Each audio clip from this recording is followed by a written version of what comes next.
What do these three skins have in common? They're all prestigious. And what about these three? They're all legendaries. Do they look like they should all have the same price point? Let's talk about it. Hi, my name is Miss Chim Chim, and I'm your favorite League of Legends girly friend, and this topic has been on my mind for a while now. Has League of Legends skin quality been decreasing over the years as the prices increase? Let's talk about it. Y'all, I wanted to come on here and make the argument that League of Legends recently has been putting out dog water skins, and over the past couple of years, these skins have been getting more expensive and the quality has been decreasing. However, after doing hours of research, I wanted to share with y'all my findings and how that might not be too true of a statement. Let's start with my initial thoughts. Before I did hours of research, y'all, I thought that prior to 2023 was the golden age. We were getting beautiful skins. They were great quality. There were so many pretty chromas to go with them, so many nice animations. And then 2023 onwards was when I thought things started to go downhill. So I really thought that the skin quality has been going down over the past 2 years. For example, my favorite skin in the game is Winter Blessed Senna, which came out in 2023. If we want to go back a little bit further, in 2022, League of Legends released Winter Blessed Diana, and y'all, that skin is gorgeous. Her dress changes colors if you ult more than one person.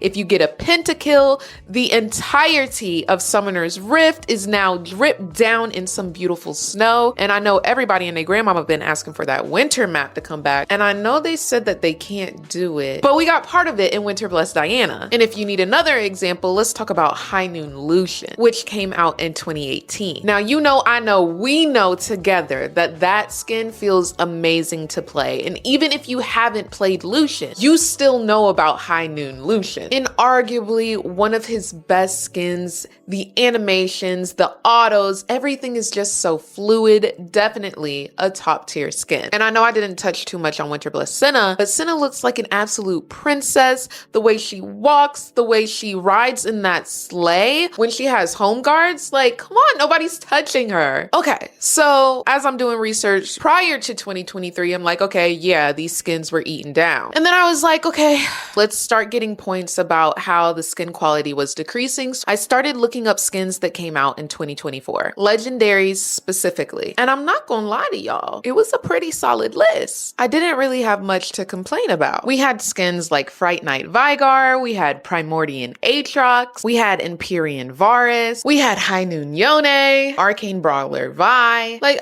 I couldn't complain too much. And so I looked up prestiges that came out in 2024. And this was also a pretty solid list. I again didn't have much to complain about. So I'm sitting here thinking, am I a complainer? Like, I'm literally looking for the problems to validate my feelings. Like, I know I'm not just feeling this way for no reason. And I couldn't find anything? Have I been gaslighting myself over the past couple of years, just thinking that these skins were getting worse? Was League of Legends actually eating with skins? And then I was like, no, Reagan, because I watch every single last skin spotlight as soon as they drop with chat, and like 60% of the time I'm unimpressed. So why couldn't I find what I was looking for? So I'm like, okay, this is fine. I just got to dig deeper. So I go to 2024 and I start looking at regular skins. I look at every single last skin that Riot Games put out last year. And then I'm like, dang, we had the Empyrean skin line. So there was Empyrean Nocturne and Empyrean Varus, which I mentioned previously. And both of those skins are pretty nice. Empyrean Nocturne is a 1350 skin. It's an epic. So approximately $10. And it's an all right skin. I love playing Nocturne. Y'all know I'm a Nocturne jungle main whenever I get auto-filled into jungle. And like, the colors are color poppy. I do wish he got like a legendary or something, but that's just me being a Nocturne main. And I do wish the chromas like ate just a little bit harder, but like, it's not a bad skin. And for $10, I don't hate it. And like I mentioned previously, Empyrean Varus is actually a very nice skin. It's very fluid. His autos feel nice. And then last year, we also had the Fairy Court skins. Fairy Court Lilia's beautiful. Fairy Court Seraphine. Fairy Court Tristana. I love having Tristana in my back pocket. That's my little pocket pick. And then we also had had the Heaven Scale drop last year. And I don't even want to talk about Ezreal, but we had Heaven Scale Smolder, we had Heaven Scale Kaisa. And I will not lie to you, at first I did not like Heaven Scale Kaisa, but after playing it a couple of times, I realized that her fit does kind of eat. Some of the chromas are cute, some of the chromas are not, but it's a pretty nice skin. It's very cute. I didn't like it too much at first because I knew that she had better skins. I love playing Arcade Kaisa, and yes, I know that skin is very ugly. However, if you use the Obsidian Chroma, the skin eats down. I know everybody and their grandmama loves IG Kaisa, and then KDA Kaisa has like the most cute, narrowest autos that just feel so nice to play with. But Heaven Scale Kaisa did end up growing on me. And then we had the April Fool's skins from last year, y'all. Those were so cute. You had the little nacho dip chip Zac, where all the different chromas you can turn into like melted ice cream, guacamole, like it really doesn't matter. Like that is so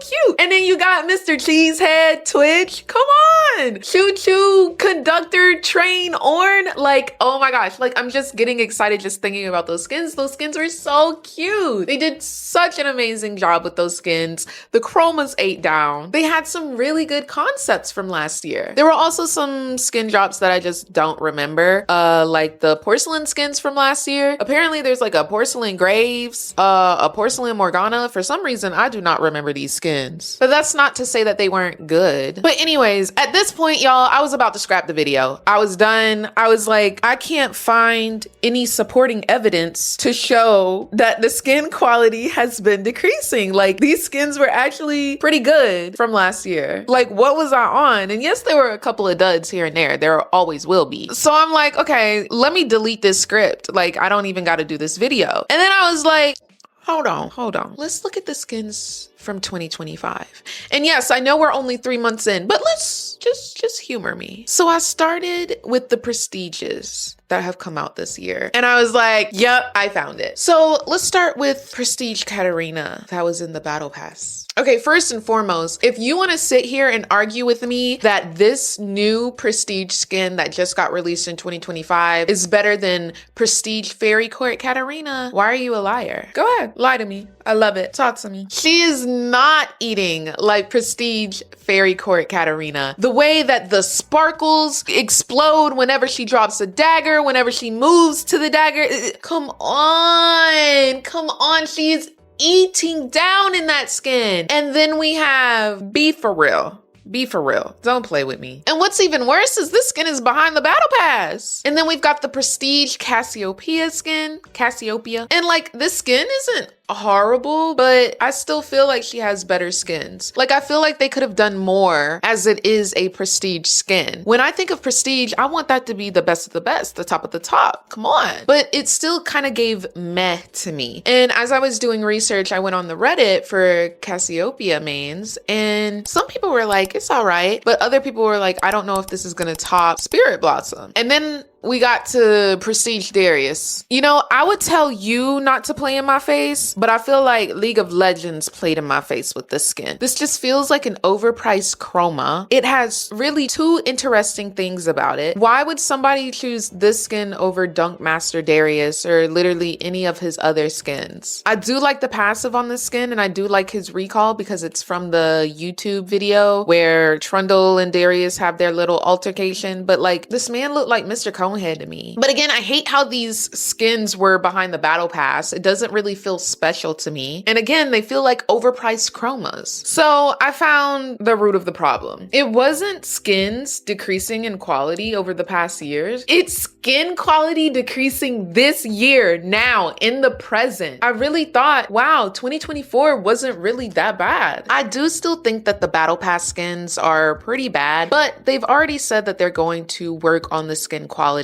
and take more time developing them. I think the root of the problem is the addition of the Exalted and the Gacha skins have left a horrible taste in my mouth. There is absolutely no way in any universe, in any shape, in any form, will a skin be worth over $200 to me. There's no way that a skin would be worth over $100 to me unless I'm getting like something physical in person, but that's not a skin. Like I'm talking about the skin purely itself. I think there's too much focus focus on pleasing the whales. I hate using that word, but the whales of the community nowadays. I also feel like there's been a rapid change in pricing for these skins, whether it's from RP to Mythic Essence to Gacha rerolls. I feel like there's been a rapid change in how these skins are getting priced, and maybe that's on me for not keeping up with it. But what I do know for sure is that the Gacha system just is annoying to me and extremely overpriced for what you get. Now, I do own one Gacha skin. Now, let me explain before you chew me out. I am a Jinx main. Jinx is my main girly. And as a League of Legends Twitch streamer, at the end of last year, Riot Games hosted like a raid of rioters where they would go to different Twitch streamers' streams and they would give RP. There were over 500 something rioters from all over the world in my stream, and they said they were going around to Twitch streamers who are beacons of light in the community and they're giving them RP. And full disclosure, I am so grateful and thankful to have been recognized for all of the hard work that I put into last year. I don't want it to seem like I'm ungrateful, even though I got something from it. But at the same time, when I used that RP to get the Jinx skin, because y'all, I wasn't going to buy that Jinx skin if that didn't happen. I might have done like 1, 2, or 3 rolls on it, but like there's no way I'm spending more than like $50 to $80 on a skin. I just can't. I'd rather go get a manicure, my eyebrows waxed. I'd rather go on a shopping spree. I'd rather go get a 90-minute massage. I'd rather go get a pedicure. I'd rather take myself out to eat and get a full 20-course omakase meal before I spend $200 on a skin. But I did have the RP, so I did do the re-rolls. And y'all, it took me all 80 rolls. And even though I wasn't, like, it didn't come out of my wallet, y'all, I was annoyed. I was getting pissed off from doing these. It literally eats your money. It doesn't, I can't make sense of it at all. It's just so silly to me. And then for the quality of the skin is nice, yes. Why is it not considered a legendary? Why is it not considered just an ultimate? I do not know. Yes, I love that I can change forms, but are the forms that much different? Going from powder and we had to fight tooth and nail for the hood on the second form, and it's a nice skin, yes. Is it worth all of that money? Absolutely not. And then we had the Sett skin. I don't even want to talk about it. I don't even want to waste my breath on the Sett skin, man. No. And then the Mordekaiser skin.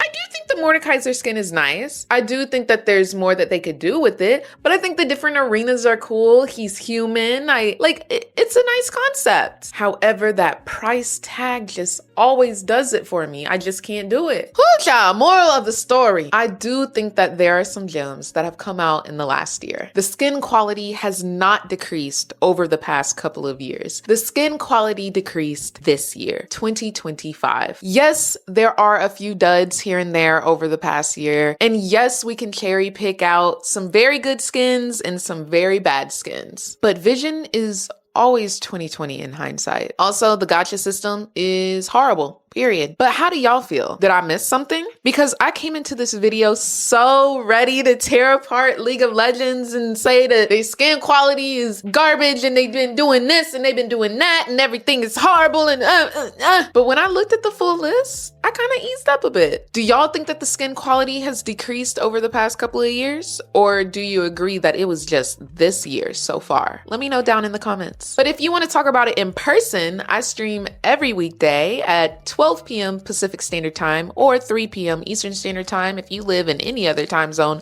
you're gonna have to do that conversion yourself. You can also find me on Instagram, Twitter, and TikTok at Miss Chim Chim LOL. Anyways, I'm gonna talk to y'all later. I'll call y'all back.